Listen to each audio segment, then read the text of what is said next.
네, 오늘 4월 18일 주일 예배 나오신 우리 성도님들을 환영합니다. 또 축복합니다. 4월이 지나가고 아마 한 6월쯤 되면 우리가 함께 교회에서 모이게 될 줄로 믿습니다. 좀 그렇게 기도해 주시고 준비해 주시기 바랍니다. 우리 이 시간 늘 하나님께서 우리와 함께 하시고 특별히 하나님을 찾고 하나님을 구하는 자에게 하나님께서 만나 주시겠다고 약속을 해 주셨습니다. 오늘 그 약속대로 우리를 찾아오셔서 우리에게 은혜와 축복을 더해 주실 하나님을 바라보며 그렇게 예배드리는 시간 되었으면 좋겠습니다. 우리 같이 한번 묵도하심으로 오늘 예배 시작하도록 하겠습니다. 묵도하시겠습니다.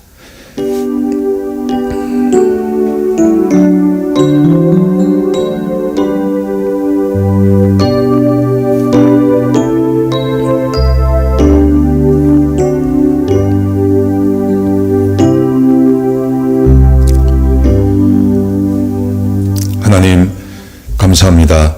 하나님께서 우리를 사랑하시고 또 우리를 택하셔서 하나님의 자녀 삼아주시고 우리를 구원해 주셔서 이 복된 자리에 나와서 하나님께 예배드릴 수 있도록 인도해 주셔서 감사드립니다. 아버지 하나님, 우리가 각자 처한 곳에서 하나님께 예배드리지만 그곳에 하나님께서 함께 계셔 주시고 우리의 예배를 받으실 줄로 믿습니다. 하나님, 우리가 마음을 다하고 정성을 다하고 뜻을 다해서 하나님을 바라보며 하나님의 은혜를 구하는 복된 예배가 되게 하여 주옵소서. 예배를 시작합니다. 끝나는 시간까지 악한 원수마귀 일절 틈타지 못하게 하시고 오직 주님만 바라보는 그런 귀한 예배가 되게 하여 주옵소서. 주님 감사합니다. 예수님의 귀하신 이름으로 간절히 기도드렸습니다. 아멘. 우리 찬송가 같이 한장하시겠습니다. 25장입니다.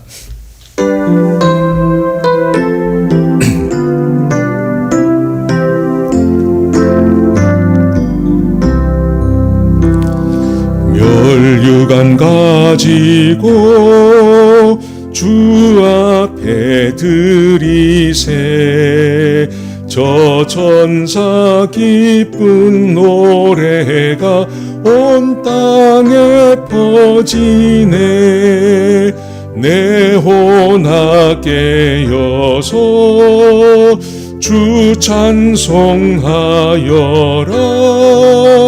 온 백성 죄를 속하신 만왕의 왕일세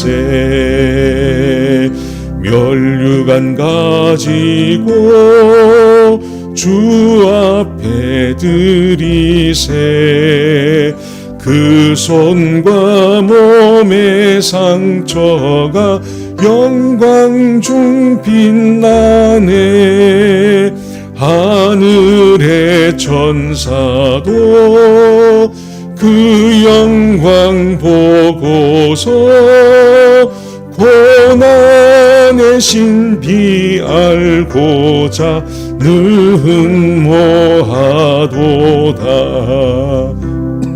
멸류관 가지고 주 앞에 드리세 온 세상 전쟁 그치고 참 평화 오겠네 주 보좌 앞에서 온 백성 엎드려 그 한량없는 영광을 늘 찬송하겠네.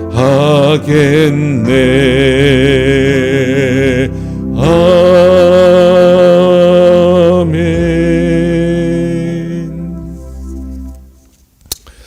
네, 이 시간 우리 교동문 같이 보시겠습니다. 51번입니다. 히브리서 11장 말씀을 함께 교독하시겠습니다. 제가 한 절 읽고 여러분들이 한 절 읽고 해서 교독하시겠습니다. 믿음은 바라는 것들의 실상이요 보지 못하는 것들의 증거니 선진들이 이로써 증거를 얻었느니라. 믿음으로 모든 세계가 하나님의 말씀으로 지어진 줄을 우리가 아나니 보이는 것은 나타난 것으로 말미암아 된 것이 아니니라. 믿음으로 아벨은 가인보다 더 나은 제사를 하나님께 드림으로 의로운 자라 하시는 증거를 얻었으니 하나님이 그 예물에 대하여 증거하심이라. 저가 죽었으나 그 믿음으로서 오히려 말하느니라. 믿음으로 에녹은 죽음을 보지 않고 옮기웠으니 하나님이 저를 옮기심으로 다시 보이지 아니하니라. 저는 옮기기 전에 하나님을 기쁘시게 하는 자라 하는 증거를 받았으니 믿음이 없이는 기쁘시게 못하나니 하나님께 나아가는 자는 반드시 그가 계신 것과 또한 그가 자기를 찾는 자들에게 상 주시는 이심을 믿어야 할지니라. 아멘. 우리 공동기도 제목으로 기도하는 시간 갖도록 하겠습니다. 소리 내어서 기도하시기 바랍니다. 기도하시겠습니다. 홍석화 집사의 암을 치료해 주십시오. 배옥준 집사의 뇌졸중을 치료해 주십시오. 언어가 회복되고 오른쪽 팔다리에 힘이 생겨나도록 해 주십시오. 과간나 집사의 허리를 치료해 주십시오. 구나다 집사가 다시 걷도록 해 주십시오. 최영승 형제의 어머니의 암을 치료해 주십시오. 오기선 어린이가 회복이 잘 되게 해 주십시오. 강봉 장로의 임파선암을 치료해 주십시오. 김경수 집사의 당뇨를 치료해 주십시오. 우한 폐렴으로부터 우리를 지켜주십시오. 예수님의 이름으로 기도합니다. 아멘. 이 시간 우리 오성열 집사님 나오셔서 기도 인도해 주시겠습니다. 전능하신 하나님 아버지, 은혜와 사랑을 감사합니다. 참으로 예측하지 못했던 불확실성의 시대에 살아가는 저희를 하나님의 자녀로 불러주시고 하나님 날개 아래 품어 보호하여 주시니 감사합니다. 지난 한 주간도 하나님의 은혜로 우리 교회를 지켜주시고 또 모든 성도들의 안위를 보호하여 주시고 우리 삶의 어려움을 지혜롭게 감당하며 힘든 상황을 잘 극복하게 하시니 감사합니다. 하나님, 이 힘든 시간을 통해 우리의 속사람을 단련해 주셔서 감사합니다. 두려움과 걱정 속에서 우리 하나님을 잊지 않고 간절히 찾으며 부르짖게 하시니 감사합니다. 하나님, 그럼에도 우리의 지난 모습 속에서 하나님을 부끄럽게 하였음을 고백합니다. 하나님, 부족하고 고집스러운 우리의 믿음 없고 어리석음을 용서하여 주옵소서. 하나님, 저희들에게 믿음의 성숙을 허락하여 주셔서 때를 분별하는 지혜와 내려놓음의 기쁨과 현재의 어려움 속에 하나님의 약속을 볼 수 있는 영안을 허락하셔서 우리 삶이 세상의 어두움을 비추는 빛이 되게 하시고 맛을 잃지 않는 소금이 되어 우리 삶으로 살아계신 하나님을 증거하는 참된 그리스도인이 되게 하여 주옵소서. 정치적인 신념의 차이와 계층의 불화와 인종차별로 항상 투쟁적이고 큰 소리가 난무하는 이 세상 상황 속에서 하나님, 우리의 삶과 내면에 모난 것들을 만져주시고 하나님의 사람으로 믿고 다듬어 주셔서 긍휼과 화평으로 하나님의 나라를 세워가는 선한 성도들로 살아가게 하옵소서. 예배에 참여하는 모든 성도들의 마음에 팬데믹에서 오는 불편함과 불확실성에서 오는 두려움과 어려움 하나님께서 아십니다. 우리 하나님의 긍휼하심과 인도하심을 바라보며 내일부터 우리 삶의 현장으로 나갑니다. 우리에게 힘이 되어 주시고 용기 주시고 능력 주셔서 이 힘든 시간들을 잘 견디게 하옵소서. 이 시간 각 처소에서 비대면으로 올려지는 모든 예배 위에 성령께서 함께하여 주시고 시온의 영광이 경험되어지는 복된 예배 되게 하옵소서. 단위에 세우신 담임 목사님, 언제나 하나님과 긴밀한 관계를 통하여 주시는 하나님의 은혜와 지혜의 말씀으로 영육간의 강건함 허락하여 주옵소서. 하나님이 주시는 위로와 기쁨으로 맡겨주신 목양사역을 잘 감당하게 하옵소서. 기도하고 준비하신 말씀 위에 권위를 더해 주셔서 선포되는 말씀이 우리 삶의 나침판이 되게 하시고 선포되는 말씀으로 인하여 우리가 여호와를 경외하는 그 자리에 든든히 설 수 있게 하옵소서. 모든 예배 선수를 성령 하나님께 의탁합니다. 이 시간 우리 마음을 열어 주옵소서. 우리 하나님의 영원하신 언약을 기억하며 하나님의 영광을 위해 우리에게 맡겨진 사명 잘 이해하며 잘 감당하기로 결단하는 복된 이 시간 되게 하여 주옵소서. 모든 말씀 우리 구세주 되신 예수 그리스도의 이름으로 기도합니다. 광고 말씀드리겠습니다. 주일 예배, 수요 예배, 새벽 예배 4월에도 계속 온라인으로 드립니다. 아마도 한 6월쯤 되면 교회에서 부분적으로나 아마 예배를 시작할 수 있을 것 같습니다. 위에서 기도해 주시고 또 준비해 주시기 바랍니다. 온라인 헌금 많이 동참해 주셔서 감사드립니다. 힘들고 어려우실 텐데 마음을 다해서 또 정성을 다해서 헌금해 주셔서 감사드립니다. 헌금자 명단 4월 4일부터 10일까지 교회에 도착한 명단입니다. 확인해 보시고 혹시 착오가 있으시면 교회로 연락 주시기 바랍니다. 중고등부 EM, 중고등부하고 EM은 대면 예배를 시작했습니다. 그래서 많이 나옵니다. 그래서 혹시 또 질문이 있으시면 우리 중고등부는 나본 전도사님, 그리고 EM은 우리 제이슨남 전도사님께 연락 주시기 바랍니다. 젊은 사자 목장에서 유년부실하고 또 유초등부실 거기를 청소를 한다고 합니다. 4월 26일 날 다음 주 주일날 와서 청소한다고 합니다. 감사하고 고맙습니다. 우리 다른 광고 없으시면 하나님 말씀 같이 보시겠습니다. 사무엘하 22장 1절에서 51절까지 말씀입니다. 사무엘하 22장 같이 보시겠습니다. 함께 읽으신 부분은 19절부터 30절까지입니다. 19절부터 30절까지 함께 읽겠습니다. 제가 한 절 읽고 여러분들이 한 절 읽고 해서 우리 좀 길지만 교도하시도록 하겠습니다. 그들이 나의 재앙의 날에 내게 이르렀으나 여호와께서 나의 의지가 되셨도다. 나를 또 넓은 곳으로 인도하시고 나를 기쁘시게 함으로 구원하셨도다. 여호와께서 내 공의를 따라 상 주시며 내 손의 깨끗함을 따라 갚으셨으니 이는 내가 여호와의 도를 지키고 악을 행함으로 내 하나님을 떠나지 아니하였으며 그의 모든 법도를 내 앞에 두고 그의 규례를 버리지 아니하였음이로다. 내가 또 그의 앞에 완전하여 스스로 지켜 죄악을 피하였나니 그러므로 여호와께서 내 의대로 그의 눈앞에서 내 깨끗한 대로 내게 갚으셨도다. 자비한 자에게는 주의 자비하심을 나타내시며 완전한 자에게는 주의 완전하심을 보이시며 깨끗한 자에게는 주의 깨끗하심을 보이시며 사악한 자에게는 주의 거스르심을 보이시리이다. 주께서 권고한 백성을 구원하시고 교만한 자를 살피서 낮추시리이다. 여호와여, 주는 나의 등불이시니 여호와께서 나의 어두움을 밝히시리이다. 내가 주를 의뢰하고 적진으로 달리며 내 하나님을 의지하고 성벽을 뛰어넘나이다. 아멘.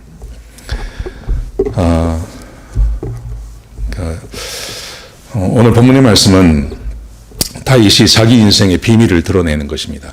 다윗은 굉장히 평탄한 삶을 살았고 또 그는 목동에 불과한 사람이었는데 하나님께서 그를 선택하셔서 그는 골리앗을 이기고 그리고 왕의 사위가 되기도 하고 그리고 전쟁에 나가면 항상 승리했죠. 어떤 전쟁이든지 항상 승리하는 삶을 살았습니다. 그래서 그는 결국 왕이 됩니다. 왕이 되고 난 다음에도 주변의 많은 그 적대적인 국가들을 다 평정시켰습니다. 그래서 그는 대왕이 되는 그런 삶을 살았습니다. 오늘 본문 22장은요. 자기가 어떻게 그렇게 할 수 있었는지를 드러내는 겁니다. 그러니까 요즘 말로 하면 이게 성공신화 같은 것입니다. 어떻게 하면 성공할 수 있는지 요즘 책으로 굉장히 많이 나오지 않습니까? 근데 다윗이 그렇게 하고 있는 겁니다. 근데 오늘 본문에 말씀해 보시면 여러분 1절 한번 보시겠습니까? 1절에 보시면 시기가 나옵니다. 시기. 언제 이 노래를, 이 글을 썼는지가 기록되어져 있습니다. 자, 1절을 보십시오. 여호와께서 다윗을 모든 원수의 손과 사울의 손에서 구원하신 그날에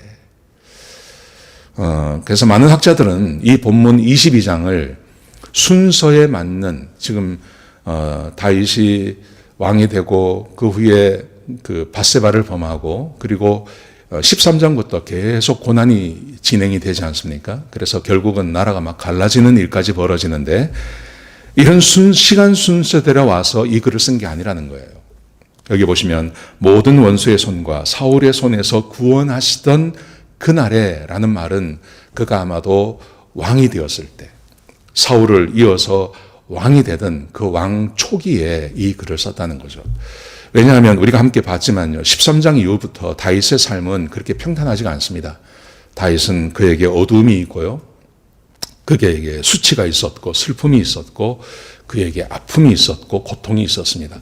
그런데 22장을 쭉 읽어보면 그런 게 하나도 드러나지 않습니다. 그러니까 이 본문은 어떤 의도를 가지고 쓰여졌냐 하면 이런 의도입니다. 다윗은 굉장히 평탄한 삶을 살았고 또 어떻게 그렇게 살 수 있었는지를 밝히면서 한 가지 후회되는 마음을 이야기하는 겁니다. 내가 계속 이렇게 살 수 있었는데 바세바를 범하고 살인을 함으로 그 좋았던 인생이 꺾여져서 고난 가운데 들어갔다는 겁니다.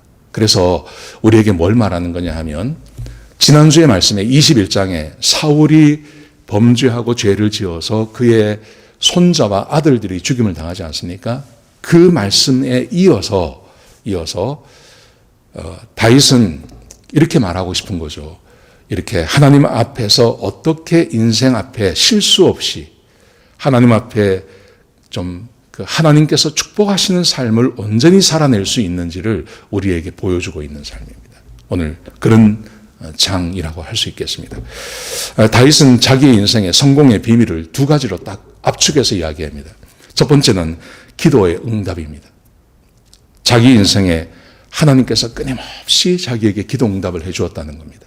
그래서 기도 응답이 있었고 두 번째는 그 기도 응답의 비밀에 대해서 이야기합니다. 기도 응답의 비밀이 어디 있냐 하면 하나님과의 언약을 지키는 것에 있었다고 이야기합니다. 그래서 오늘 본문 꽤 긴 장이지만 이 긴 구절 가운데 기도의 응답과 하나님과의 언약을 신실하게 지켜냈던 자기의 삶을 드러냅니다. 이게 다윗이 다윗 될 수 있었던 비밀이라고 밝히고 있는 것입니다. 자, 먼저 기도 응답부터 한번 보시죠. 기도 응답, 어떤 기도 응답이 있었는지 한번 보시겠습니다.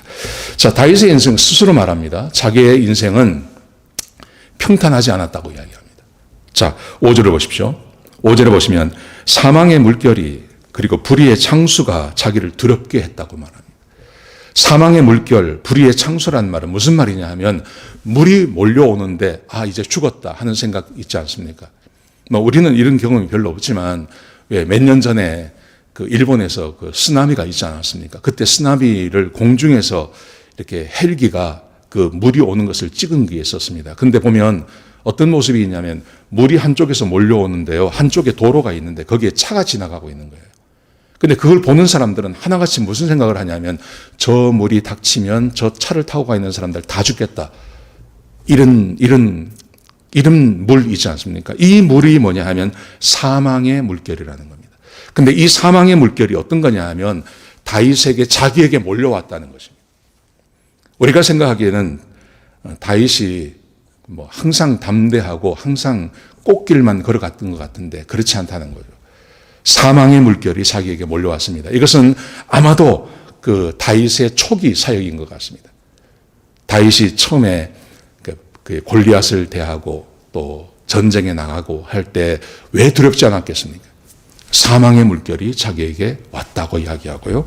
그 다음 말씀 보십시오. 6절에 보시면 이렇게 말합니다. 수월의 줄이 나를 두르고, 수월의 줄이라는 것은 사망의 줄을 말하는 거죠. 사망의 줄, 이제 물결이 아니라 사망, 그 사람을 죽이는 교수형 하는 그 목줄 있지 않습니까? 교수형 밧줄, 그 교수형의 밧줄이 자기 목에 걸렸다는 말입니다. 수월의 줄이 나를 두르고 사망의 올무가 내게 이르렀다. 다윗은 이런 삶을 살았다는 겁니다. 사망 선고가 자기에게 내려진 적이 많았다는 것입니다. 특별히 사울에게 도망을 갈 때 왜 그렇지 않았겠습니까? 사람들이 다 그렇게 말하지 않았습니까? 이제 다윗 죽었다. 사울이 저렇게 광분해서 날뛰는 걸 보면 이제 사울 죽었다. 다윗은 이제 죽었다. 사람들이 그렇게 말을 한다는 것입니다.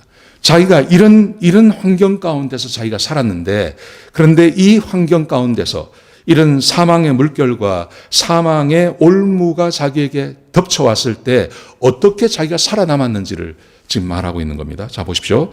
자, 2절을 보십시오. 이렇게 말합니다. 하나님은 나의 반석이시고 나의 요새시고 나를 건지시는 자이십니다. 하나님께서 나를 건져주셨습니다. 그리고 3절에 보시면요. 나의 하나님은 나의 피할 바위시고 방패시고 구원의 뿔이 되셨습니다. 하나님께서 나를 건져주셨습니다. 3절에 보시면요. 주님은 나의 높은 망대가 되시고 피난처가 되시고 구원자가 되셔서 나를 해치려는 자에게서 나를 구원해 주셨습니다. 하나님께서 자기를 구원해 주셨습니다. 구원해 주셨습니다. 그런데 오늘 본문에 보시면 어떻게 구원했는지가 나옵니다. 17절부터 20절까지 말씀해 보시면요. 그가 이렇게 고백을 합니다. 여러분 17절 한번 보시겠습니까? 주께서 하늘에서 내려오셔서 하나님이 하늘에서 내려오셔서 그의 위에서 손을 내미셔서 그러니까 그 사망의 물결이 자기를 덮쳤을 때 자기가 그 사망의 물결에 이미 휩쓸려서 가고 있는데 하나님께서 어떻게 그를 구원하셨냐면 이렇게 시각적으로 표현합니다. 하늘에서 내려오셔서 자기 머리 위에서 자기에게 손을 내미사 나를 붙드시며 나를 깊은 물에서 건지셨도다.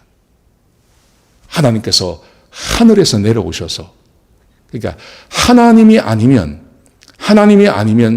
절대 살아날 수 없는 상황이었는데 하나님께서 오셔서 자기를 머리 위에서 손을 내미셔서 그 깊은 물에서 나를 건져내셨습니다.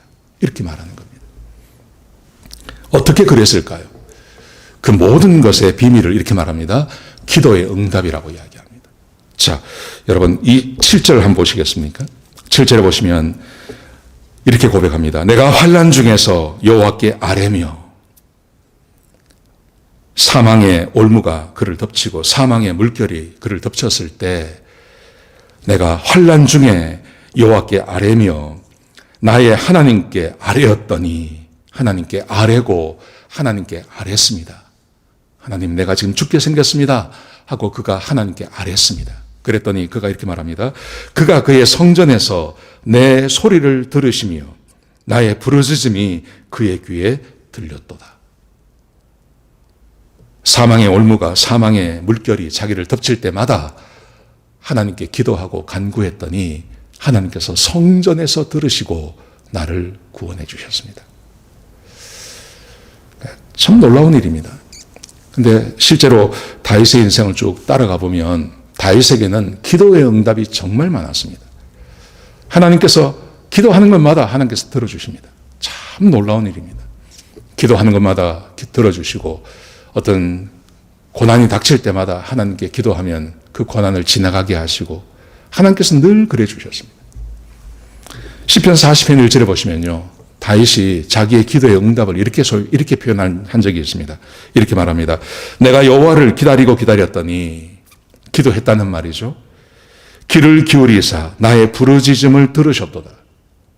하나님께서 귀를 기울이셔서 자기의 부르짖음을 들으셨다고 말합니다. 나를 기가 막힐 웅덩이와 수렁에서 끌어올리시고 내 발을 반석 위에 두사 내 걸음을 견고하게 하셨도다. 기가 막힐 웅덩이에 빠졌을 때 하나님께 부르짖었더니 하나님께서 자기를 건져주셔서 반석 위에 자기를 두셨습니다. 늘 그렇게 이야기합니다. 여러분, 우리가 한 가지 부러운 게 있다면 성경을 쭉 읽어나가면서 굉장히 부러운 게 있죠. 그것은 하나님께서 어떻게 이런 사람들에게는 이렇게 응답하시냐 하는 것입니다. 아브라함도 그랬고요. 이삭도 그랬고 야곱도 그랬고 모세도 그랬고요. 여호수아도 그랬고요. 성경에 나오는 많은 사람들이 있는데 그 사람들에게는 항상 하나님께서 응답하신다는 것입니다. 우리보다 기도의 응답의 횟수가 훨씬 많다는 겁니다. 굉장히 구체적이라는 것입니다. 보통 사람 같으면 그 정도 되면 죽을 텐데 끝날 텐데 끝나지 않고 이 사람들은 하나님께서 응답해 주셔서 그 기가 막힐 자리에서 건져주셨다는 것입니다. 특별히 다윗의 그 인생을 쭉 따라가 보면 하나님께서 얼마나 많이 기도에 응답해 주시는지 모릅니다. 이게 우리는 참 부럽습니다. 그래서 특별히 우리 한국 사람들은 기도를 많이 하지 않습니까? 기도를 많이 하고 또 기도의 응답이 있기를 얼마나 사모합니까? 서점에 가보면 기도에 대한 책들이 참 많습니다. 기도 응답받는 법이라는 책들이 굉장히 많습니다. 여러분, 그런데 우리가 기도하는 것만큼 우리가 믿는 것만큼, 우리가 노력하는 것만큼 실제로 우리의 삶에 이 다윗의 기도의 응답만큼 그렇게 많지 않다는 거죠. 왜 그럴까 하는 거죠. 왜 그럴까? 특별히 다윗은 오늘 이 본문의 말씀에서요, 이 자기에게 기도가 응답이 될 수밖에 없었던 이유, 자기가 기도 응답을 받을 수밖에 없었던 이유를 아주 구체적으로 길게 설명을 하고 있습니다. 저는 이것이 그 다윗의 비밀을, 다윗이 공개한 비밀이라고 생각합니다. 자, 보세요. 어떻게 하나님께서 다윗에게 이렇게 응답을 하셨을까요? 자, 보세요. 여러분, 한번 보시겠습니까? 21절 보시겠습니까? 21절에 보시면 이렇게 말합니다. 내 공의를 따라 상 주시며 내 의로운 내 손의 깨끗함을 따라 갚으셨도다. 다윗은 자기의 기도의 응답을 그렇게 말하는 겁니다. 내 공의를 따라 상 주시며 내 손의 깨끗함을 따라 갚으시며, 여기서 내 공의라는 말은 의로운 길이라는 말입니다. 내가 의롭게 살았기 때문에, 그리고 내 손의 깨끗함이라는 말은 내가 나쁜 일을 하지 않았기 때문에 하나님께서 갚아주셨습니다. 기도의 응답의 비밀을 그렇게 말하는 겁니다. 이것은 우연이 아니라는 거죠. 자기가 하나님이 선택한, 자기가 하나님께서 기름 부은 사람이기 때문에 기도에 응답하셨습니다. 이렇게 말하지 않습니다. 내가 왕이기 때문에 하나님께서 내 기도를 응답하셨습니다. 그렇게도 말하지 않습니다. 다윗이 말하는 것은 의외입니다. 의외. 굉장히 의외입니다. 내 공의를 따라 상 주시며 내 손의 깨끗함을 따라 갚아주셨습니다. 내 손의 깨끗함, 내가 나쁜 일을 하지 않았습니다. 그래서 하나님께서 내 기도에 응답해 주신 것입니다. 여러분, 이걸 봐서도 아마도 이 글을 쓴 것은 밧세바를 범하기 이전입니다. 그가 막 왕이 되었을 때요. 아직 범죄하거나 죄를 짓지 않았을 때 그가 고백하는 것입니다. 내 손의 깨끗함을 따라 내가 나쁜 일을 하지 않았기 때문에 하나님께서 내 기도에 응답해 주시는 것입니다. 그렇게 말합니다. 또 보십시오. 내가 여호와의 도를 지키고, 여호와의 도를 지킨다는 말은 하나님의 규례와 율법을 지킨다는 말이죠. 그러면서 이어서 말하기를 22절에 보시면 악을 행함으로 하나님을 떠나지 않았습니다. 범죄함으로 하나님으로부터 멀어지지 않았습니다. 그래서 하나님께서 내 기도에 응답해 주신 것입니다. 그 다음에 23절에 보시면요, 하나님의 모든 법도를 내 앞에 두고 그의 규례를 버리지 않았습니다. 하나님의 말씀을 가까이 두고 그의 규례와 법도를 내가 지키려고 애를 썼습니다. 그것이 하나님께서 내 기도에 응답하신 이유입니다. 지금 이렇게 밝히고 있는 것입니다. 여러분, 24절을 보시겠습니까? 그의 앞에 완전하여 스스로 죄악을 피합니다. 하나님 앞에 완전하게 쓰려고 스스로 죄악을 피하는 삶을 살았습니다. 내가 흠없이 살았습니다. 나쁜 일을 하지 않았습니다. 그래서 결론적으로 25절에 보시면 이렇게 말하죠. 그러므로 하나님께서 내 의대로 내 눈앞에서 내 깨끗한 대로 내게 갚아주셨습니다. 내 의대로, 그리고 내 깨끗한 대로 하나님께서 갚아주신 것입니다. 다윗이 지금 자기 기도의 응답의 비밀을 이야기하고 있는 겁니다. 내가 하나님의 규례를 지키고 하나님의 법도를 지키고 내가 하나님의 법도를 지키기 위해서 스스로 범죄하지 않으려고 내가 애를 쓰고 그랬더니 하나님께서 내 의대로, 내 깨끗함대로 하나님께서 내 기도에 응답해 주셨습니다. 굉장히 놀라운 이야기입니다. 여러분, 이것이 다윗의 비밀입니다. 다윗이 드러낸 자기 인생의 비밀입니다. 자기 인생에 그렇게 기도의 응답이 많았던 이유, 다윗이 기도를 많이 했다고 말하지 않습니다. 자기가 기도 응답을 위해서 40일 기도를 하지 않았다고 했다고 말하지 않습니다. 내 기도가 응답받았던 이유는 단 한 가지, 그것은 하나님의 법대로 내가 살았기 때문에 하나님께서 그렇게 하신 것입니다. 그렇게 말합니다. 여러분, 이 말씀이 우리 성도님들에게 주어지는 하나님의 말씀으로 받으시는 귀한 시간 되시기를 축복합니다. 왜냐하면요, 시편 17편에 보시면 다윗이 우리가 보기에 굉장히 도발적인 이야기를 해요. 여러분 시편 17편 6절의 말씀을 한번 보시겠습니까? 6절에 보시면 이렇게 기록되어 있습니다. 다윗이 이렇게 기도합니다. 하나님이여 내게 응답하시겠으므로, 하나님이여 내게 응답하시겠으므로 내가 불렀사오니. 여러분 이게 무슨 말이냐면요, 하나님께서 내게 응답하실 줄을 내가 알고 기도합니다, 이렇게 말합니다. 내가 지금 기도하면 하나님께서 내 기도를 들으실 줄로 내가 압니다. 내가 그래서 하나님께 기도하는 겁니다. 근데요, 더 도발적인 것은 그 다음 말씀입니다. 이렇게 기록되어 있습니다. 내게 귀를 기울여 내 말을 들으소서. 내게 귀를 기울여서 내가 지금 하는 이 말을 하나님 귀담아 들으십시오. 그리고 내게 응답하십시오. 이렇게 말하는 겁니다. 굉장히 도발적입니다. 누가 이렇게 기도할 수 있겠습니까? 하나님, 내가 지금부터 하나님께 기도할 테니 하나님 다른 데 가지 마시고 내 기도를 들으세요. 내 기도 꼭 들으세요. 그리고 내가 말한 대로 하나님 응답하세요. 이렇게 말하는 겁니다. 굉장히 도발적인 거죠. 그런데 왜냐하면요, 그 다음 말씀해 보시면 이유를 설명을 해요. 자, 이렇게 설명합니다. 1절에 보시면요, 이렇게 말합니다. 거짓되지 아니한 입술에서 나오는 나의 기도에 귀를 기울이소서. 1절에 거짓되지 아니한 나의 입술에서 나오는 거짓이 없는, 거짓말하지 않는 이 기도가 거짓이 없다는 말이 아닙니다. 자기 입에서 거짓말을 하지 않았다는 말입니다. 거짓말을 일삼는 자가 아니라는 말입니다. 그래서 이 입에서 지금 내가 말하는 이 입은, 내가 지금 기도하는 이 입은 거짓말을 하지 않는 입입니다. 그러니 하나님 기도를 들으십시오. 이렇게 말하는 겁니다. 그 다음 2절을 보십시오. 그 다음 말씀을 보시면 나를 판단해 보소서. 나를 판단해 보십시오. 3절에 보시면요, 나를 감찰해 보십시오. 나를 판단해 보시고 나를 감찰해 보십시오. 흠을 찾지 못할 것입니다.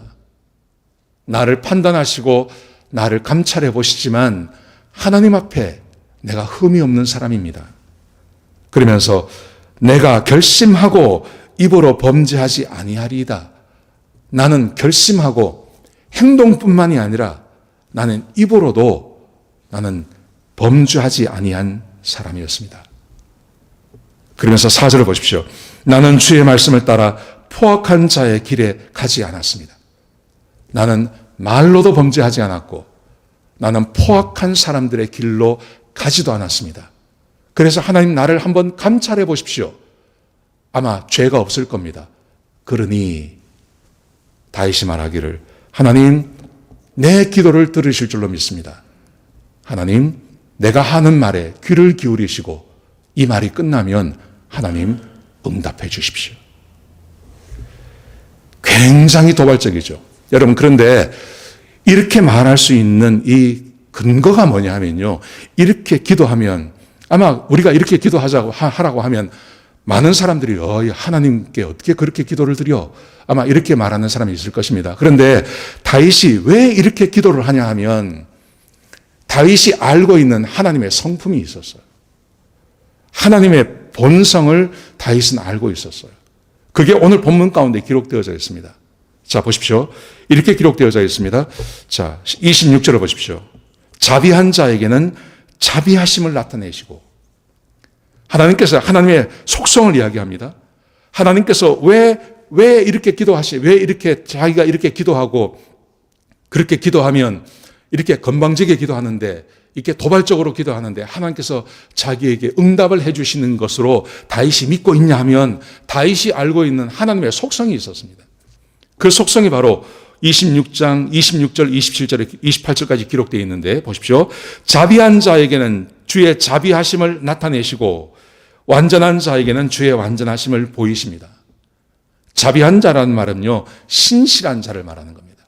신실하게 사는 사람에게는 하나님께서 하나님의 신실함을 드러내 보여주시고, 완전한 자에게는요, 선한 자라는 말입니다. 선하게 사는 사람에게는 하나님께서 선을 베풀어 주시고, 27절에 보시면 깨끗한 자에게는 깨끗함을 보이시며, 여기서 깨끗하다는 말은 거룩하다는 말입니다. 거룩한 자에게는 하나님의 거룩하심을 드러내 보여주시며, 27절 보십시오. 사악한 자에게는 주의 거스르심을 보이시나니 악한 자에게는 하나님께서 악으로 대갚으신다는 말입니다. 그리고 28절 보십시오. 곤고한 백성은, 여기서 곤고하다는 말은요, 겸손하다는 말입니다. 겸손한 자에게는 하나님께서 구원하시고, 28절, 교만한 사람을 낮추십니다. 이게 하나님의 속성입니다. 다윗이 알고 있는 하나님의 속성이 있었습니다.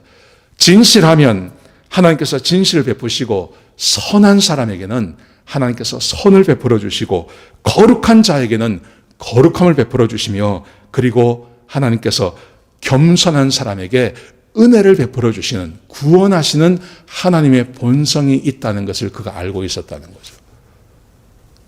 그래서 다윗이 말하기를, 하나님, 나를 한번 감찰해 보십시오. 내 입을 감찰해 보시고 나의 행위를 감찰해 보십시오. 내가 내 입으로 범죄하지 않았고 내 행위로 범죄하지 않았습니다. 그러니 하나님, 내 기도에 응답해 주십시오. 내 기도를 들으실 줄로 믿습니다. 그렇게 고백하고 있는 겁니다.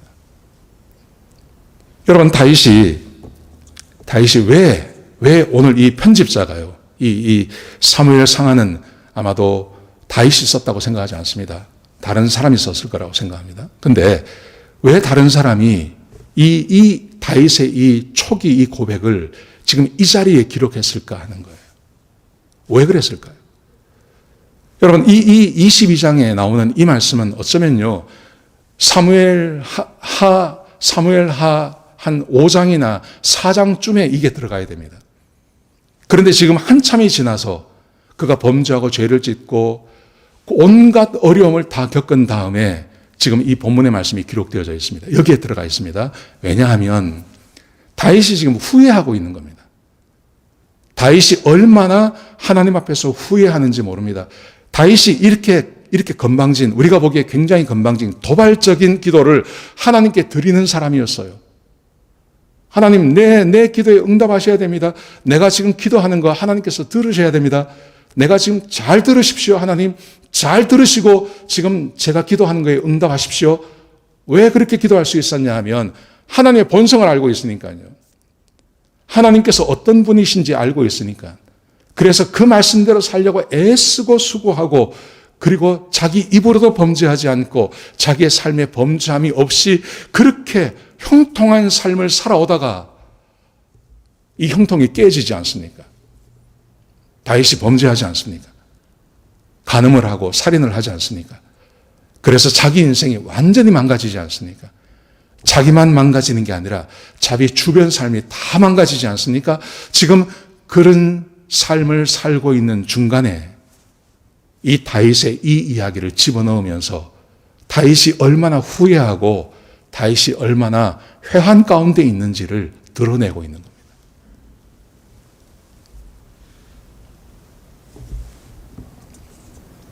기도에 응답이 없는 것, 왜 그럴까요? 우리가 죄를 짓기 때문입니다. 다른 거 아닙니다. 우리 한국 사람들처럼 기도 많이 하는 사람이 어디 있습니까? 우리처럼 새벽에 기도하는 사람들이 어디 있습니까? 새벽마다 와서 기도하지 않습니까? 근데 왜 우리의 기도가 응답되지 않을까요? 우리가 기도하는 것만큼 응답이 되지 않습니다. 왜 그럴까요? 죄짓는 거예요, 죄를 짓기 때문입니다. 우리가 입으로 죄를 짓고, 우리가 마음으로 죄를 짓고, 우리가 행동으로 죄를 짓기 때문에 그렇습니다. 다시 생각해 보면요, 아무리 기도를 많이 한다 하더라도 범죄하고 죄를 짓고 마음으로, 생각으로, 입으로, 행동으로 끊임없이 죄를 지으면 하나님은 자비한 자에게 자비를 베푸신다고요. 선한 사람에게 선을 베푸시고, 진실한 사람에게 진실을 베푸시고, 거룩한 사람에게 하나님의 거룩하심을 드러내시는 것입니다. 우리의 기도에 응답이 없는 것, 요즘은 기도 응답이 워낙 없으니까 사람들이 자꾸 자조하는 마음이 있는 것 같아요. 그래서 하나님의 뜻입니다. 자꾸 그렇게 이야기합니다. 아닙니다. 하나님께서 예수님께서 이 땅에 오셔서 우리에게 기도의 응답의 약속을 얼마나 많이 해주셨습니까? 그럼에도 불구하고 이렇게 기도 응답이 우리의 삶에 흔하지 않는 이유, 우리가 그렇게 바라는데, 그렇게 기도하는데 기도 응답이 없는 이유는 죄 때문입니다. 저도 그렇고요. 우리 성도님의 삶 가운데 죄가 있어서 하나님께서 그 기도를 들으시지 않으시는 것입니다. 자, 보세요. 오늘 이 본문에서 이 다윗이 하나님의 속성을 딱 드러냅니다. 그러면서 자 보십시오. 31절 보십시오. 31절에 보시면 언약의 관계 아래 있었다고 말씀하세요. 이렇게 말씀하세요. 하나님의 도는 완전하고 여호와의 말씀은 진실하니 그는 자기에게 피하는 모든 자에게 방패시로다. 이게 무슨 말이냐면요. 하나님의 도는 완전하고 하나님께서 가르치시는 길은 완전한 길이고 하나님의 말씀은 진실하십니다. 하나님의 약속, 하나님의 말씀은 다 약속이죠. 하나님께서는 다 약속을 말씀하십니다. 그러므로 하나님의 약속은 틀림이 없습니다. 그러면서 말하기를, 자 보십시오. 그는 자기에게 피하는 모든 자에게 방패시로다. 자기에게 피한다는 말은 무슨 말이냐면 하나님께서 가르쳐 주신 그 길을 믿고 하나님의 약속을 믿고 하나님과의 언약을 믿는 그 사람을 말하는 것입니다. 하나님의 언약을 믿어요. 하나님의 언약. 하나님의 언약이 뭡니까? 하나님의 언약이 바로 이겁니다. 자비한 자에게는 자비를 베푸시고 완전한 자에게는 완전함을 드러내시고 선한 사람에게는 하나님께서 선을 베풀어 주시고 겸손한 자에게는 구원하시겠다고 하는 그 약속을 말하는 것입니다. 하나님께서 이 약속을 하셨습니다. 출애굽기에서 이미 하나님께서 이 약속을 하셨습니다. 이스라엘 백성들과 이 약속을 맺으셨습니다. 이 약속을 맺으신 하나님께서 신실하게 그때부터 지금 500년이 지나지 않았습니까? 출애굽할 때부터 이게 지금 다윗 때니까요. 500년이 지난 거거든요. 그런데 500년 동안 하나님께서 이 약속을 그대로 지켜나가십니다. 그대로 지켜나가시면서 하나님은 한 번도 여기서 벗어난 적이 없다는 거죠. 다윗이 자기 인생을 두고 지금 사람들에게 보여주고 있는 겁니다. 그가 고백하기를 하나님의 도는 완전하고 하나님의 말씀은 진실하기 때문에 그는 자기에게 피하는 모든 자에게 방패가 되어주십니다. 하나님의 언약을 믿고 하나님께서 말씀대로 행하시겠다고 하는 그 언약을 믿기만 하면 하나님께서 언제나 방패가 되어주시는 그 삶을 사시겠다는 것입니다. 사랑하신 성도 여러분, 하나님과 우리 안에는 언약이 있다는 것을 기억하셔야 됩니다. 우리 하나님과 우리 간에 언약을 맺었습니다. 언약. 제가 이 언약에 대해서 공부를 하다 보니까 어떤 분이 이런 개념을 이야기하시더라고요. 종주권 조약이라는 걸 이야기를 하더라고요. 종주권이라는 게 뭐냐면 종속과 종주라는 말이 있지 않습니까? 종속되어졌다는 말이 있고 종주권을 가지고 있다는 말이 있지 않습니까? 그러니까 종주권 언약이라는 게 뭐냐 하면 힘이 센 사람이 힘과 능력을 가진 사람이 힘과 능력이 없는 사람과 조약을 맺는 걸 말하는 거예요. 그러니까 이런 조약은 불평등 조약이죠. 그런데 이 불평등 조약이 다반사로 일어난 시대가 고대, 중세, 근대까지 이런 조약들이 굉장히 많았다는 겁니다. 영국에서는 성주가 있습니다. 성주. 성을 가지고 있는 성주가 있고 그 성 안에 들어가서 살려고 하는 백성들이 있었어요. 그래서 그 백성과 이 성주가 언약을 맺는데요. 근데 이 언약이 어떤 언약이냐면 종주권 언약이라는 거예요. 이 성주는 이 힘을 가지고 있으니까요. 종주권이 있고 이 백성은 종속권이 있는 거예요. 근데 그 언약이 어떤 언약이냐면 이런 언약이라는 겁니다. 일반 백성이 성 안에 들어가서 살면 밖에 있는 야만족으로부터 자기를 보호할 수 있는 겁니다. 근데 자기를 보호할 수 있기 위해서 성 안에 들어가서 살아야 하는데 성 안에 들어가서 살려면 그 성주하고 반드시 이 종주권 계약을 맺어야 돼. 언약을 맺어야 되는데 이 언약의 내용이 어떤 거냐면 한 가지만 이야기하면 이런 거래요. 이분이 이렇게 설명을 했습니다. 만약에 이제 그 일반 시민이 이제 들어와 살잖아요. 사는데 이게 남자일 경우에는요. 어떤 언약을 맺냐, 조약을 맺냐 하면 자기가 결혼을 하면 그 신부 있잖아요. 자기의 신부와 첫날 밤을 보내는데 그 첫날 밤은 누구하고 보내냐 하면 성주하고 보낸다는 거예요. 희한하죠? 자기가 성에 사는 조건이 뭐냐 하면요. 자기가 나중에 결혼을 할 때 혹은 남자든 여자든요. 남자 같은 경우는 자기가 신부가 될 것이고 여자 같은 경우는 자기 신랑이 있잖아요. 근데 첫날 밤을 여자들은 누구하고 보내냐면 성주와 첫날 밤을 보낸 다음에 결혼식을 하는 거예요. 이게 종주권 계약이라는 거예요. 그런 계약을 맺는다는 거예요. 얼마나 불평등합니까?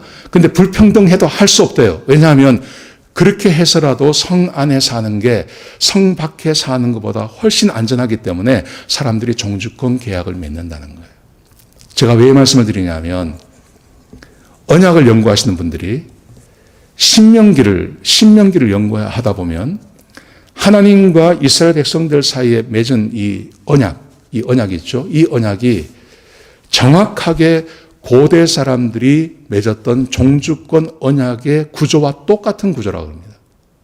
그런데 거기에 하나님의 성품이 드러난다는 거예요. 뭐냐면 하나님은 힘이 있는 분입니다. 그런데 이스라엘 백성들은 출애굽했은 노예 출신들입니다. 이 사람들은 땅도 없고 아무것도 없습니다. 그래서 하나님께서 이 이스라엘 백성들, 힘이 없는 사람들과 종주권 계약을 맺는데 거기에 하나님의 성품이 드러나는데 어떤 성품이 드러나냐 하면 하나님께서 이스라엘 백성들과 맺은 그 계약을 한번 생각해 보십시오. 하나님께서 이렇게 말씀하십니다. 하나님께서 해 주시는 게 있고요. 계약을 맺었으니까요. 언약을 맺었으니까 백성들이 해야 할 일이 있습니다. 하나님께서 해주시는 게 뭐냐 하면 하나님께서 이런 걸 해주십니다. 내가 너희를 축복하겠다는 거예요. 내가 너희를 축복할 것이고 내가 너희를 머리가 될지언정 꼬리가 되지 않게 해줄 것이고 내가 너희의 전염병을 막아줄 것이고 모든 질병을 다 막아줄 것이고 너희가 꾸어줄지언정 꾸는 사람이 되지 않게 할 것이고 너희는 들어와도 복을 받고 나가는 복을 받게 해주겠다. 하나님께서 그렇게 말씀하세요. 그게 하나님께서 해주시는 거예요. 그러면서 하나님께서 일반 백성들에게, 이스라엘 백성들에게 요구하는 것이 있습니다. 그 요구하는 게 뭐냐 하면 이겁니다. 나 외에 다른 신을 섬기지 말라는 거예요. 일주일에 한 번만 쉬라는 거예요. 부모를 공경하라는 거예요. 도둑질하지 말라는 거예요. 간음하지 말라는 거예요. 거짓말하지 말라는 거예요. 이웃의 것을 탐내지 말라는 거예요. 여러분 생각해 보십시오. 아까 제가 영국이라는 나라 안에서 종주권 계약을 맺을 때 힘 있는 성주가 성에서 살고 싶어 하는 사람들에게 요구하는 것은 첫날 밤을 맺을 때 그 신부는 내 거야. 얼마나 불공평합니까? 이런 것을 사람들이 요구했습니다. 근데 하나님께서 자기 백성들과 종주권 계약을 맺을 때 하나님께서 요구하신 것, 내가 다 해줄게. 내가 너희를 축복해줄게. 내가 너희와 함께 있어줄게. 머리가 될지언정 꼬리가 되지 않게 해줄게. 꾸어줄지언정 꾸지 않게 해줄게. 전염병을 막아줄게. 모든 질병을 내가 다 막아줄게. 너희가 파지 아니한 우물을 먹게 해줄게. 너희가 짓지 아니한 집에서 내가 살게 해줄게. 너희가 가꾸지 아니한 포도원을 너희가 먹게 해줄게. 그런데 말이야, 너희가 할 일이 있어. 너희가 할 일이 뭐냐 하면 나만 믿어, 나만 믿어줘. 그리고 안식일을 지켜. 안식일을 지킨다는 말이 무슨 말입니까? 일주일에 하루는 일하지 말고 쉬라는 말이거든요. 부모를 섬겨. 간음하지 마. 도둑질하지 마. 거짓 증거하지 마. 그리고 내 이웃의 것을 탐내지 마. 여러분, 하나님께서 하나님의 백성들과 언약을 맺으시면서 하나님께서 해주시겠다고 하는 것은요, 어마어마한 겁니다. 어마어마한 것. 이런 것을 줄 사람이 없습니다. 그런데 하나님께서 백성들이 요구하는 것을 보십시오. 우리에게 뭘 요구하시나요? 일주일에 한 번 쉬라는 겁니다. 일주일에 하루 쉬고 하나님 섬기라는 거예요. 여러분, 이게 도대체 하나님한테 무슨 유익이 됩니까? 유익되는 거 없잖아요. 하나님께서 말씀하시기를 부모를 섬겨라. 부모를 공경하라. 부모를 공경하는 것은 누구에게 유익이 되는 겁니까? 하나님께 유익되는 거 아니잖아요. 그거. 이스라엘 백성들에게 유익이 되는 거죠. 간음하지 마. 간음하지 않는 것이 누구에게 유익한 겁니까? 이스라엘 백성들에게요. 거짓말하지 마. 도둑질하지 마. 전부 이스라엘 백성들을 위한 것입니다. 근데 하나님께서 그 언약을 이스라엘 백성들과 맺으시면서 그렇게만 하면 내가 너희를 복줄게. 내가 너희를 머리가 되게 해줄게. 부족함이 없이 내가 채워줄게. 이게 하나님과 이스라엘 백성들 사이에 맺은 언약이라는 거예요. 언약. 근데 이 언약을 하나님께서는 지난 500년 동안 하나님께서는 신실하게 지켜오셨다는 거죠. 그리고 다윗이라는 사람이 등장해서 하나님 앞에 이 언약을 실제로 지키지 않습니까? 신실하게 살지 않습니까? 그가 입으로도 범죄하지 않으려고 하고 행동으로도 범죄하지 않으려고 하고 그랬더니 하나님께서 다윗을 선택하셔서 그 다윗에게 하나님께서 약속하신 모든 복을 다 부어주시는 거예요. 모든 복을 다 부어주시는 거예요. 놀라운 은혜입니다. 하나님께서 모세와 약속하셨던 그 약속이 틀리지 않았다는 것을 다윗을 통해서 보여주시는 거예요. 하나님께서 모든 복을 다윗에게 다 부어주십니다. 다윗의 인생에 부족함이 없도록 채워주십니다. 진짜 머리가 되게 해주셨습니다. 꾸어줄지언정 꾸지 않는 인생을 살게 해주셨습니다. 모든 질병, 모든 외세, 무리, 모든 공격들 하나님께서 다 막아주셨습니다. 그래서 왕 중에 왕이 되게 해주셨습니다. 전쟁이 벌어져도 전쟁에 나가지 않도록 하나님께서 해주셨습니다. 하나님께서 약속대로 그렇게 해주신 것입니다. 그런데 다윗에게 무슨 일이 벌어지나요? 하나님께서 신실하게 약속을 지키셔서 그 복을 다 부어주셨는데 다윗이 하나님께로부터 온 복이 너무 친숙해서요. 그게 너무 친숙해가지고 다윗이 그게 전부 지 건 줄 알았어요. 그게 전부 자기의 능력으로 얻어진 건 줄 알았어요. 전쟁에 나가지 않아도 되는 것이 자기의 능력과 자기의 힘인 줄 알았습니다. 그래서 그 힘을 막 사용하지 않습니까? 그래서 밧세바를 범하는 간음의 죄를 짓지 않습니까? 살인하지 않습니까? 간음이 벌어지고 살인이 벌어지고 그랬음에도 불구하고 그게 죄인지도 모르고 있었던 그 다윗. 하나님께서 약속하신 대로 그에게 행하신 것입니다. 하나님께서 약속하신 대로. 간음의 죄를 짓고 살인의 죄를 지은 그에게 하나님께서 그에게서 은혜를 거두시기 시작하시는 것입니다. 지금 오늘 본문의 말씀에 아마 13장부터 신실하게 성경을 읽어오신 분들은 지금 다윗이 이 고백을 할 자리가 아니에요, 지금 이거는. 근데 왜 이 고백을 여기서 하고 있습니까? 왜냐하면요, 다윗이 후회하고 있는 거예요. 뼈저린 후회를 하고 있는 거예요. 하나님 앞에 그 약속을 그가 믿었고 그 약속대로 그가 지금까지 살아왔는데 그 약속을 잊어버리고 하나님 말씀대로 살지 않을 때 그에게서 하나님께서 영광을 다 거두시지 않습니까? 비록 생명은 붙어 있고 왕의 자리는 앉아 있지만 그의 가정이 얼마나 나라가 얼마나 엉망진창이 다 되어버립니까? 이런 현실 앞에서 다윗이 후회하는 거죠. 자기에게 베풀어 주신 하나님의 은혜가 얼마나 놀라웠는데 지금 다윗이 범죄하고 죄를 지음으로 그 은혜가 다 거두어져 가고 지금 이 초라한 이 말년을 보내는 이 사람 앞에 다윗이 하나님의 약속을 다시 생각하며 우리들에게 지금 이 비밀, 인생의 비밀을 지금 드러내고 있는 것입니다. 신명기 10장 12절에 보시면 이런 말씀이 있습니다. 이스라엘아, 내 하나님 여호와께서 내게 요구하시는 것이 무엇이냐? 하나님께서 너에게 요구하시는 것이 무엇이냐? 그러면서 말하기를 곧 내 하나님 여호와를 경외하여 그의 모든 도를 행하고 그를 사랑하며 하나님을 마음을 다하고 뜻을 다하여 내 하나님 여호와를 섬기고. 하나님께서 우리에게 요구하시는 것, 언약을 지키라는 거 아닙니까? 그러면요, 13절에 보시면 내가 오늘 내 행복을 위하여 내게 명하는 여호와의 명령과 규례를 지킬 것이 아니냐. 내가 오늘 내 행복을 위하여 내게 명하는 여호와의 명령과 규례를 지킬 것이 아니냐. 하나님께서 우리와 언약을 맺으신 그 목적, 이유, 그것은 하나님의 행복이 아니라 우리의 행복을 위해서 하나님께서 맺으셨다는 것입니다. 다윗은요, 적어도 밧세바를 범하기 전까지 이 언약을 알고 있었어요. 정확하게 알고 있었습니다. 하나님 앞에 어떻게 살아야 자기의 기도가 응답되는지 그는 정확히 알고 있었습니다. 그래서 다윗이 여기까지 이 고백을 할 수 있는 데까지 올 수 있었던 것입니다.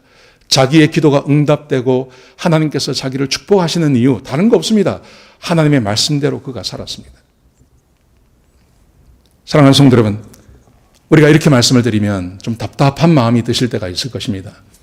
여러분, 그런데 우리가 부활절도 그랬고요, 지난주에도 그랬고요, 우리가 함께 말씀을 나눌 것은 예수님께서 우리에게 왜 오셨습니까? 예수님께서 우리에게 오신 이유는요, 사람에게는 하나님의 말씀대로 살 수 있는 능력이 없습니다. 사람은 범죄하고 죄를 지었기 때문에 하나님의 말씀에 순종할 수 있는 능력이 없습니다. 근데 우리를 구원하셔서 십자가에 죽으시고 우리를 구원하셔서 우리 안에 성령을 부어주시고 성령만 오신 게 아니라 하나님과 예수님과 성령님이 함께 거하시는, 그래서 하나님의 말씀을 알아들을 수도 있고 그 말씀대로 살 수 있는 능력을 우리 예수 믿는 사람들에게 부어주신 것입니다. 구원이 그겁니다. 구원받았다는 말은 옛날에 죄성을 가진 인간은 죽고 이제 거듭나서 전혀 새로운 사람이 되어서 하나님이 함께 하시며 성령님과 예수 그리스도께서 내 안에 거하시는 성전이 되었고 하나님의 말씀을 따라 살 수 있는 능력이 생겨난 전혀 새로운 사람으로 우리가 거듭났다는 말입니다. 그러므로 우리 안에는요, 하나님의 말씀을 알아들을 수 있는 능력이 있습니다. 그리고 하나님의 말씀대로 살 수 있는 능력도 우리에게 주어졌습니다. 그래서 하나님과의 이 언약, 시내산에서 맺었던 이 언약, 그리고 예수님께서 우리에게 주셨던 그 새로운 언약, 예수님께서 십자가에 달리시기 전날 밤에 제자들에게 주셨던 그 새 언약, 내가 너에게 새 언약, 새 계명을 주노니 서로 사랑하라. 너희가 내 안에 거하고 내 말이 너희 안에 거하면 무엇이든지 원하는 대로 구하라. 그리하면 다 이루리라. 여러분, 이 약속이 우리 안에 이루어지기 위해서 예수님께서 십자가에 못 박혀 죽으시고 우리를 구원하셨다는 것을 믿으셔야 됩니다. 우리 안에는 이미 하나님의 말씀을 따라 살 수 있는 능력이 있습니다. 이 다윗보다 훨씬 뛰어난 겁니다. 이 다윗과는 비교되지 않는 능력이 지금 우리 안에 들어와 있는 겁니다.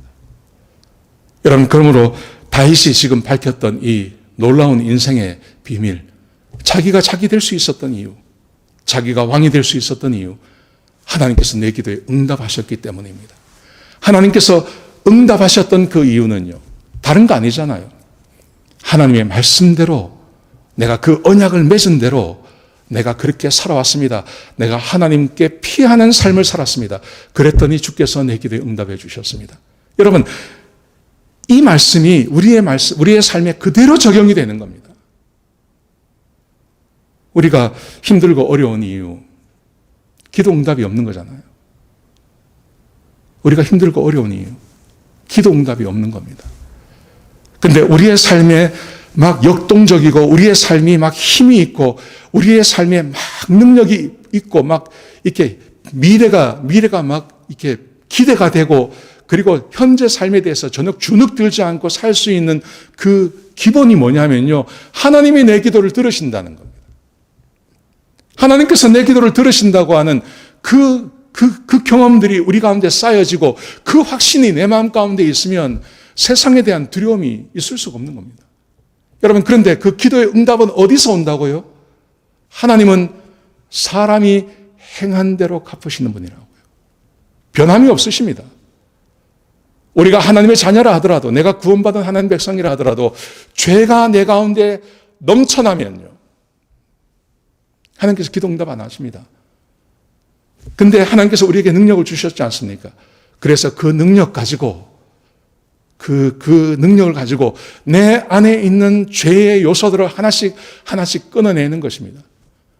그리고 하나님의 자녀답게 사는 것입니다. 깨끗하게 사는 것입니다. 신실하게 사는 것입니다. 거룩하게 사는 것입니다. 겸손하게 사는 것입니다.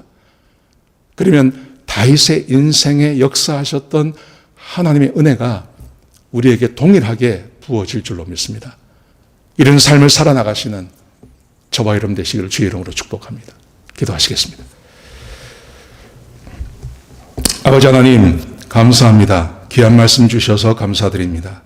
하나님, 간절히 바라옵기는 우리 사랑하는 성도님들 한 사람 한 사람을 축복하셔서 하나님의 말씀 앞에 무릎 꿇게 하시고 주께서 약속하신 이 은혜와 축복을 누리며 사는 주의 백성들이 되게 역사하여 주옵소서. 한 사람도 거짓된 말씀 앞에 있지 않게 하시고 하나님의 진리의 말씀 앞에 서서 하나님을 바라보며 기도의 응답을 받으며 하나님과 함께 거룩한 삶을 살아나가는 주의 백성들이 되게 역사하여 주옵소서. 주님 감사합니다. 예수님의 귀하신 이름으로 간절히 기도드렸습니다. 아멘.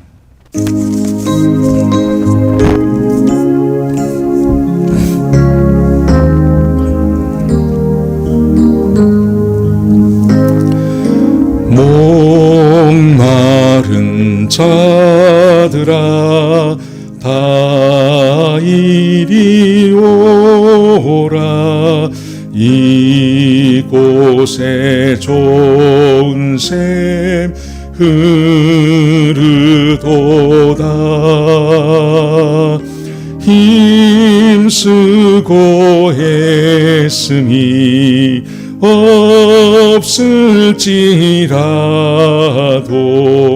이 샘에 오면 다 마시겠네. 이 샘에 나는 물 강같이 흘러 온 천하 만국에 다 통하네. 빈부나 귀천이 분별이 없이 다 와서 쉬고 또 마시겠네. 신기한 샘물을 마신 자마다 목 다시 가라지 아니하고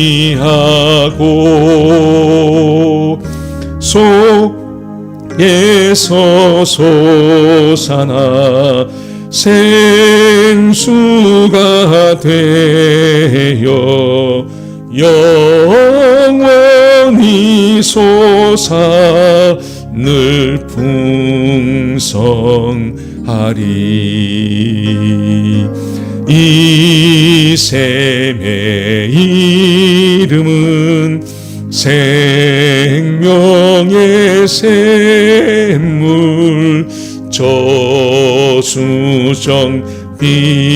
빛같이 늘 맑도다. 어린 양 보좌가 근원이 되어 생명수 샘이 늘 그치지 않네. 아멘. 우리 같이 한번 기도하시겠습니다. 하나님 감사합니다. 오늘 아침에 저희들에게 귀한 말씀 주셔서 감사합니다. 아버지 하나님, 인생에 필요한 것이 참 많습니다. 그리고 도움도 필요합니다. 아버지 하나님, 그럴 때마다 우리가 믿는 하나님 앞에 가서 기도하고 응답받는 우리 모든 성도들이 되게 하여 주옵소서. 아버지 하나님, 오늘 다윗을 통해서 그 비밀을 우리에게 말씀해 주셨습니다. 하나님의 말씀에 순종할 때 하나님께서 갚으신다는 것을 알았습니다. 아버지 하나님, 우리가 다른 데 마음 두지 않게 하시고 하나님의 말씀에 마음을 두고 주의 말씀을 따라 사는 주의 백성들이 되게 하여 주옵소서. 다윗이 이 약속 믿고 전장에 나갔고 이 약속 믿고 그가 원수들과 싸웠습니다. 그럴 때마다 하나님께서 그를 승리하게 해주셨습니다. 하나님, 우리 성도들에게도 동일한 은혜를 더하여 주옵소서. 이제는 우리 주 예수 그리스도의 그 크신 은혜와 우리 아버지 하나님의 그 크신 사랑과 성령 하나님의 내주하시고 인도하시는 그 은혜가 하나님의 말씀과 약속을 믿고 하나님의 말씀을 따라 살기로 다짐하는 주의 백성들 머리 위에 지금부터 영원까지 늘 기도에 응답해 주시는 하나님이 함께 하시옵기를 우리 주 예수 그리스도의 이름으로 간절히 축복하며 기도드렸습니다. 아멘.